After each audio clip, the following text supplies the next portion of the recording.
Assalamualaikum warahmatullahi wabarakatuh. Perkenalkan, nama saya Timotius Ediel Kustanto. Saya berasal dari Prodi Pendidikan Bahasa dan Sastra Indonesia. NIM saya 25112074013. Saya berasal dari kampus 5, tepatnya di PSDKU UNESA di Magetan. Dan saya akan menceritakan cerita rakyat yang berasal dari Banyuwangi, berjudul Asal Muasal Banyuwangi. Dan semoga cerita ini bisa membawa dampak positif. Terima kasih. Konon dahulu kala di wilayah ujung timur, tepatnya di Pulau Jawa yang alamnya begitu indah, ini dipimpin oleh seorang raja yang bernama Prabu Sulakromo. Dalam menjalankan pemerintahannya, ia dibantu oleh seorang patih yang gagah, berani, arif, tampan, bernama Patih Sidopekso. Istri Patih Sidopekso yang bernama Sri Tanjung sangatlah elok, parasnya, halus budi bahasanya, sehingga membuat sang raja tergila-gila padanya.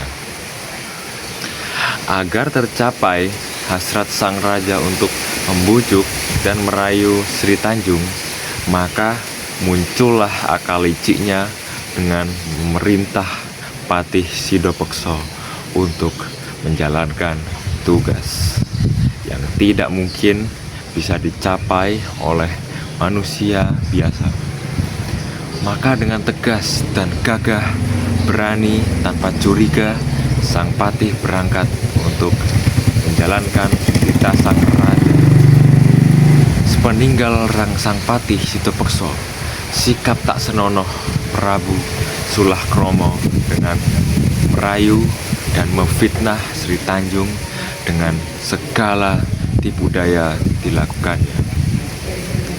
Namun cinta sang raja tidak kesampaian dan Sri Tanjung tetap teguh pendiriannya sebagai istri yang selalu berdoa untuk suaminya. Perang dan panas membara hati sang raja ketika cintanya ditolak oleh Sri Tanjung. Ketika Patih Sidopekso kembali dari misi tugasnya, ia langsung menghadap sang raja. Dan akal busuk sang raja muncul, memfitnah Patih Sidopekso dengan menyampaikan bahwa sepeninggal sang patih pada saat menjalankan titah raja meninggalkan istana, Sri Tanjung mendatangi dan merayu serta bertindak serong dengan sang raja.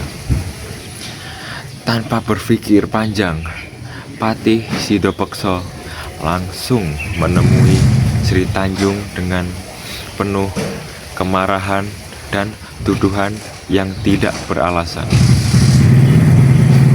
Pengakuan Sri Tanjung yang lugu dan jujur membuat hati Patih Sidopekso semakin panas, menahan amarah, dan bahkan sang patih dengan berangnya mengancam akan membunuh istri setianya itu.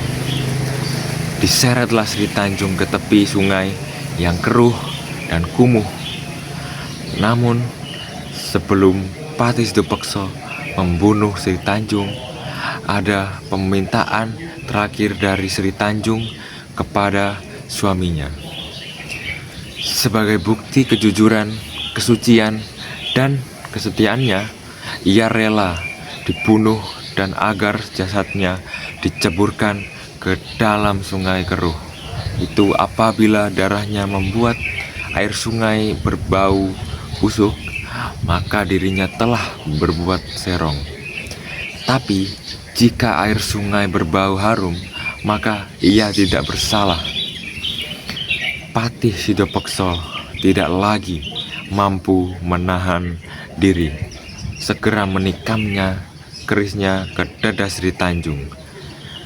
Darah memercik dari tubuh Sri Tanjung dan mati seketika. Mayat Sri Tanjung segera diceburkan ke sungai, dan sungai yang keruh itu berangsur-angsur menjadi jernih seperti kaca serta menyebarkan bau harum. Bau wangi. Pati Sidepeksa terhuyung-huyung jatuh, dan ia jadi linglung. Tanpa ia sadari, ia menjerit, "Banyu, wangi, banyu, wangi." Banyuwangi terlahir dari bukti cinta istri pada suaminya. Sekian cerita rakyat dari saya. Apabila ada kesalahan, mohon dimaklumi. Terima kasih.